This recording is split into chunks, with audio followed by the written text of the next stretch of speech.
Allah persiapkan istana, temboknya terbuat dari emas putih, tanahnya terbuat dari kasturi. Di dalam istana itu terdapat 99 kamar. Ini gitu, saya tuh hindari itu. Iki ngarang total.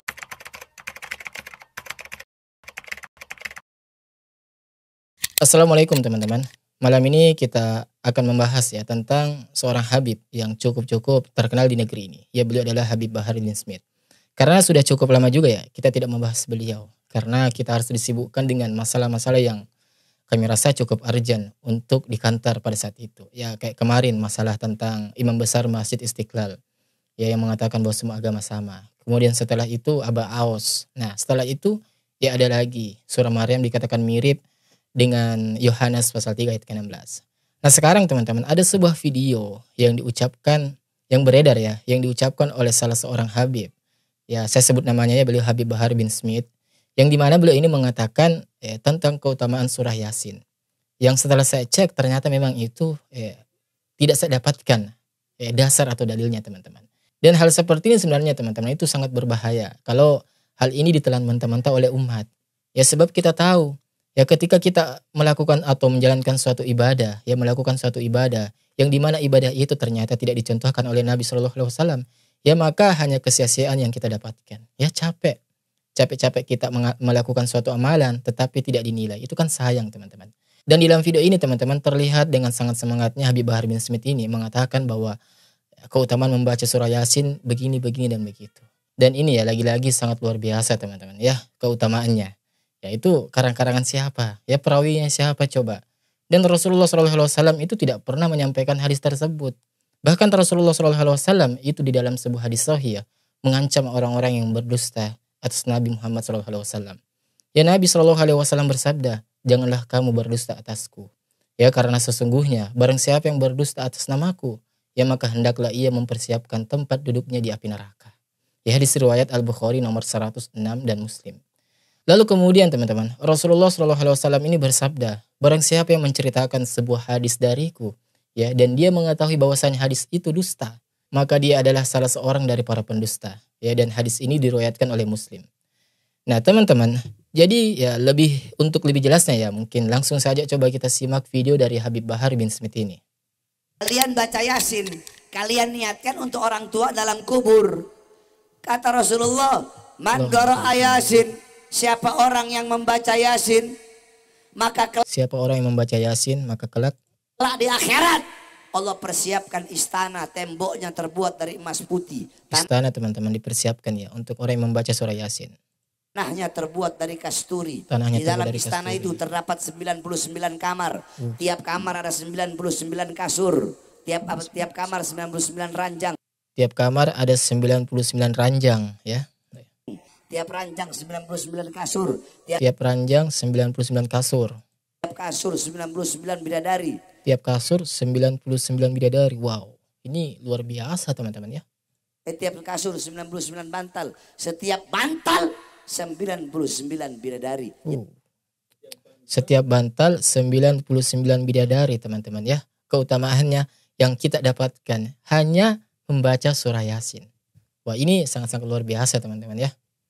Yang Allah siapkan. Yang Allah siapkan katanya teman-teman. Tadi kita baca Yasin. Baca Yasin nggak tadi? Nah teman-teman, seperti inilah ya gaya Habib Bahar bin Smith ketika berceramah. Dan kalau kita lihat ya, seakan-akan dengan mudahnya beliau ini membawakan hadis-hadis palsu. Ya bahkan hadis tersebut itu tidak pernah disampaikan oleh Rasulullah SAW dan para sahabat beliau. Ya lalu sebenarnya hadis ini dari mana? Ya dari karangan siapa? Nah maka dari itu teman-teman ya, kita ini harus berhati-hati ketika mendengar ceramah-ceramah yang seperti ini. Ya entah itu dari oknum Habib-Habib ataupun dari oknum-oknum kiai, ustaz atau siapapun. Hendaknya kita ini melakukan pengecekan terlebih dahulu. Ya dalam menerima suatu anjuran amalan tertentu. Ya hadisnya benar enggak nih ya. Kalau ada riwayatnya ya coba dicek. Apakah sahih, doif atau justru maudu. Ya atau bahkan justru mungkar. Sebab kalau kita lihat yang seperti ini ya. Ini bukan ilmu yang kita dapat teman-teman.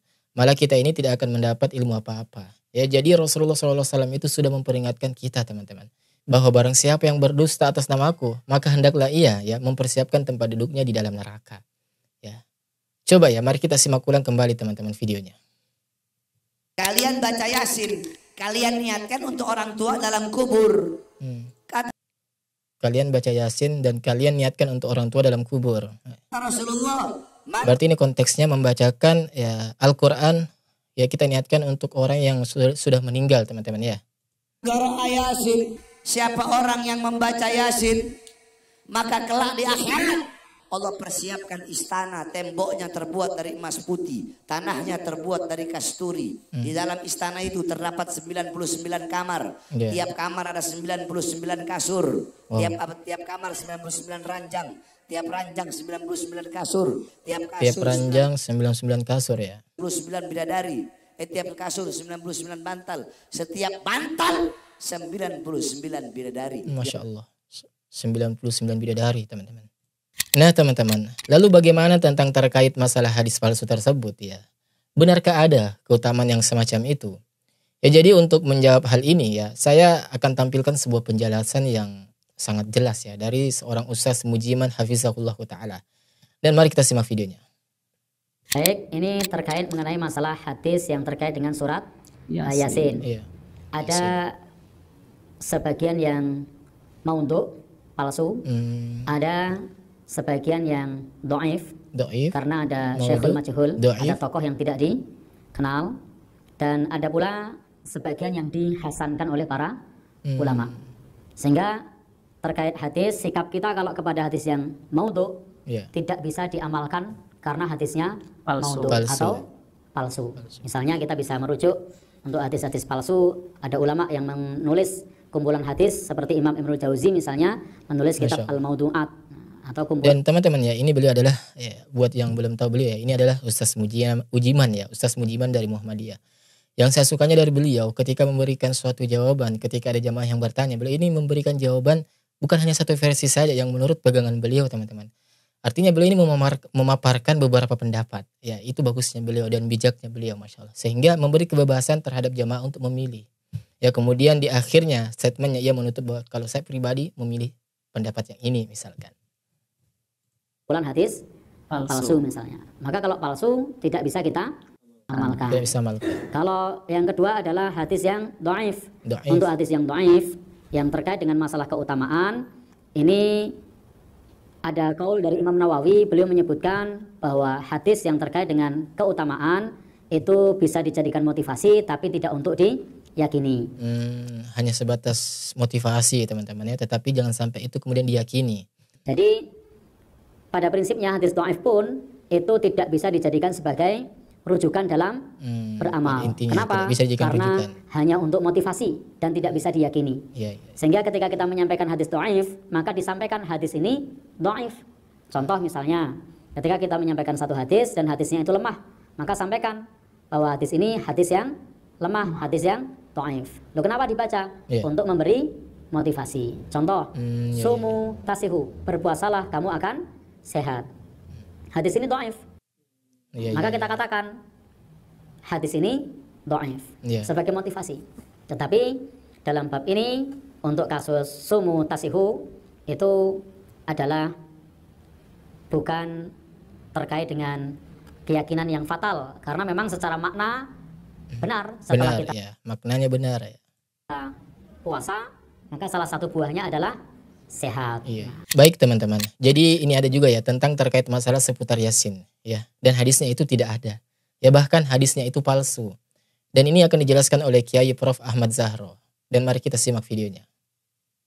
Ustaz, bagaimana tentang Yasin kaifiyah? Yaitu Yasin yang dibaca 7 kali dan seterusnya, yang dalam penjelasannya pahalanya sama dengan membaca Yasin 41 kali. Yang ini gila. Saya Khususkan jumlah tertentu ini teman-teman ya. hindari itu. Ini ngarang total. Ngarang teman-teman ya. Ngarang total. Ya pendapat dari Prof. Ahmad Zahro mengatakan itu ngarang. Ya. Maca Yasin 7 kali pahalanya pada karo maca Yasin 41 kali. Koni, siapa yang bersabda? Siapa yang Ya, berpendapat? siapa yang bersabda? Ya. Penting ini teman-teman ya. Ini mesti kita ketahui. Itu hadis dari mana? Riwayat dari apa? Janganlah takutlah kepada Allah SWT dan malulah kepada Rasulullah SAW. Jangan membuat aturan macam-macam. Nah, Yasin diwaca peng pitu ya peng pitu. Iya. Kemarin ada yang mau baca 41 kali. Monggo silakan, boleh saja asal enggak najat tuh ya. Ya, jangan ditarget teman-teman. Artinya jangan dijadikan jumlah tertentu itu kita harus segitu. Kalau enggak segitu enggak afdol misalkan ya. Wah, nek kok diwaca 41 nanti 41 kali nanti utang lunas. Ternyata dibaca sudah 41 kali utangnya malah tambah. Terus miso-miso. Ya, marah-marah ya. Jadi Yasin Kaifiah saya terus terang bagi saya yang ada Yasin fil Quran Karim. Yasin dalam Al-Quran Karim, tidak usah neko-neko. Iya. Saya tidak tahu Yasin itu. Pokoknya Yasin yang ada di Quran itu baca pasti berpahala, pasti satu Ya, kali. artinya kalau ingin membaca Al-Quran, ya kalau saya tangkap dari beliau, baca saja teman-teman. Ya kalau kita ingin membaca surah Yasin, ya baca saja. Jadi, tapi jangan kemudian kita harus misal jumlahnya sekian, ya harus jumlah sekian. Kalau nggak jumlah sekian, kita ini tidak afdol atau tidak diterima pahalanya atau tidak mendapatkan pahala-pahala tertentu, ya. Sebab itu tadi yang saya katakan teman-teman, suatu ibadah yang ketika dijelaskan di situ waktu tertentu atau jumlah tertentu atau keutamaan tertentu, maka itu perlu dalil teman-teman, ya perlu dalil untuk menjelaskan hal itu. Sesuai dengan syariat. Tidak usah, terutama para mahasantri ini, saya yakin penjenengan sudah tahu background kita adakan KSS ini, yaitu membersihkan amalia-amalia sisipan, susupan, dampingan yang tidak syar'i. Itu akan mengganggu, mohon maaf, jika akhir hayat itu biasanya akan menjadi kendala berat. Mohon maaf ya, saya tidak ngerti-ngerti, saya juga belum pernah mati. Jadi yang saya pernah saksikan orang-orang yang amalia spiritualnya abu-abu. Abu-abu. Susah. Oh, astagfirullah, astagfirullah. Artinya campur-campur ya. Jadi ayo kan semampu kita ya, seperti yang kita pelajari sekarang ini lah. Muka-muka ini menjadi peluang bagi kita untuk membersihkan hati kita. Baik teman-teman, ya jadi itulah penjelasan terkait seputar surah Yasin ya dan keutamaannya. Dan saya rasa ya sudah cukup jelas ya. Yang intinya kalau kita ingin membaca surah Yasin, ya baca. Tetapi jangan kemudian kita ini mempercayai keutamaan seperti yang diucapkan oleh Habib Bahar tadi, ya. Seperti Allah akan membangunkan istana di surga dari emas, ya kemudian ada 99 kamar, 99 ranjang, 99 bantal, dan satu bantalnya ada 99 bidadari. Ini dari mana ini coba? Ya siapa yang bersabda? Ya siapa yang ngomong ini? Nauzubillahi min dzalik. Nah maka dari itu teman-teman ya, semestinya kita ini tidak mudah percaya terhadap hadis-hadis palsu tersebut. Ya kasihan sebenarnya kaum muslimin ini, ya kalau ditipu dengan hadis-hadis palsu ya oleh Habib Bahar bin Smith tadi. Ya kita sebenarnya ya nggak ada masalah kalau beliau ini berceramah, sebenarnya nggak ada masalah. Cuman kalau ingin berceramah ya jelaskan juga bahwasanya ini hadis ini, ya riwayat ini, ya sahih atau tidak, riwayat yang jelas atau enggak, dari mana asalnya. Lalu kemudian disampaikan kepada umat. Ya tentunya nanti umat ini akan malas untuk membaca Al-Quran. Ya secara umum ya. Karena akan lebih memilih mengkhususkan membaca surah Yasin saja. Ya padahal kita tahu segala amal perbuatan ibadah yang di situ dijelaskan tentang mengkhususkan waktu ataupun keutamaan tertentu. Ya maka hal itu perlu dalil teman-teman. Ya. Jadi apa yang disampaikan oleh Habib Bahar bin Smith ini ya sangat bertentangan dengan Al-Quran dan sunnah-sunnah Nabi SAW. Ya dan tidak ada landasannya teman-teman. Jadi itu adalah suatu kedustaan atas nama Rasulullah SAW. Ya dan kita juga sudah tahu ya kalau berdusta atas nama Rasulullah, ya maka itu sama saja kita ini mempersiapkan diri kita ini masuk ke dalam neraka. Nauzubillahi min dzalik. Dan ini sangat-sangat berbahaya teman-teman. Ya pemahaman-pemahaman seperti ini sangat-sangat berbahaya. Kalau hadis itu bukan asli ya atau hadis itu palsu, ya ini sangat berbahaya. Karena ancamannya adalah disiapkan tempat kalian itu di neraka. Nauzubillahi min dzalik. Nah teman-teman itu mungkin ya cukup ya demikian yang bisa mungkin kita bahas pada malam hari ini. Yang intinya bahwa, jadi intinya gini teman-teman. Suatu amal ibadah itu ya, suatu amal atau perbuatan baik yang selama tidak melanggar nilai-nilai syariat di situ silakan lakukan. Tetapi ketika menyebutkan keutamaan tertentu ya, atau menyebutkan harus dikerjakan dengan waktu tertentu, jam tertentu atau hari-hari tertentu, ya maka itu teman-teman harus membutuhkan yang namanya dalil ya atau dasar yang jelas. Sebab ya itu tadi, jangan sampai kita ini melakukan suatu ibadah yang ternyata ibadah itu tidak pernah dicontohkan oleh Nabi SAW ataupun para sahabat beliau. Ya, dan kita tahu konsekuensinya bila mana kita ini melakukan suatu amalan yang tidak dicontohkan oleh Nabi. Ya maka apa yang akan kita dapat? Ya kesia-siaan. Ya capek-capek tetapi tidak dapat pahala. Kan sayang teman-teman. Ya, jadi kembali ya kami sebuah disclaimer penting. Video ini bukan berarti ingin menjatuhkan Habib Bahar bin Smith. Tidak. Tetapi video ini, channel ini khusus memang meluruskan sesuatu yang keliru. Ya siapapun itu. Ya kalau ada kebaikan dari Habib Bahar tentu kami akan sebutkan. Kami akan sampaikan di channel ini. Ya jadi mungkin cukup demikian dan sampai ketemu di video selanjutnya. Jika kalian suka silakan like dan subscribe channel ini. Wassalamualaikum warahmatullahi wabarakatuh. Barakallahu fikum.